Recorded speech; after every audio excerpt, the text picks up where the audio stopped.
Now we'll be moving on to the palpation aspect of the eval. The very first thing that we want to look for is the base of the skull down here, and then you'll want to look for the external protuberance of the occipital right here. You'll want to look for your spinous processes. So if I have trapezius neck, you can go one right here.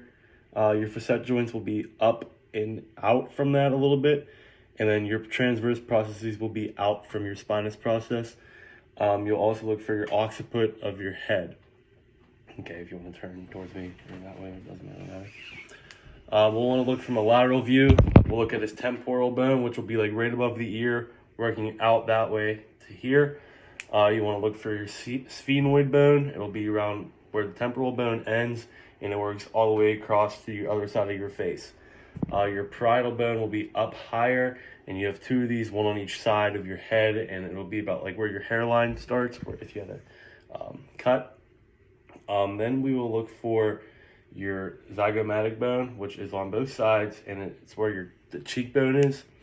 And then we'll look at the external ear, which he has. Then if we look from the front, we'll be able to look at the maxilla, which is going to be right above your teeth, like right there. You'll look for your frontal bone, which is the big part of your head. And then you'll look at the mandible, which is basically your whole jaw. You have the ramus, and then you have the body, and then you have your angle. After that, we have your TMJ, which will be up here. That's what's happening whenever you open and close your mouth.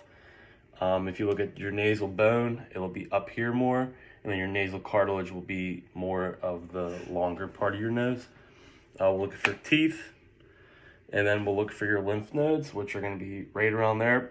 Obviously, you can feel these if you get a little sick, it starts to swell up a little bit. You got your hyoid bone, which is the highest part that we will talk about. You got your thyroid bone, which is a little bit above the Adam's apple, and you got your coracoid cartilage, which is below. Those all three help with your swallowing aspect. Then you have your paranasal sinuses, which are going to be in here.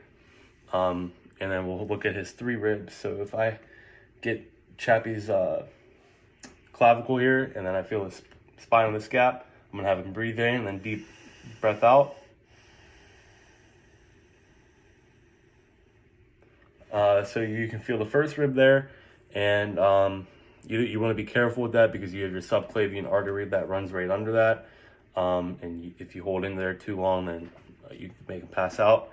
So then we'll feel for that sternocleidomastoid if he looks that way, the big muscle that goes this way. You have your traps, which run in the back, and then you have your scalenes. You have anterior ones that run up here, and then you have posterior ones that run back here. And I don't know if I said this, but you have your mastoid bone, which is back here in the back of behind the ear.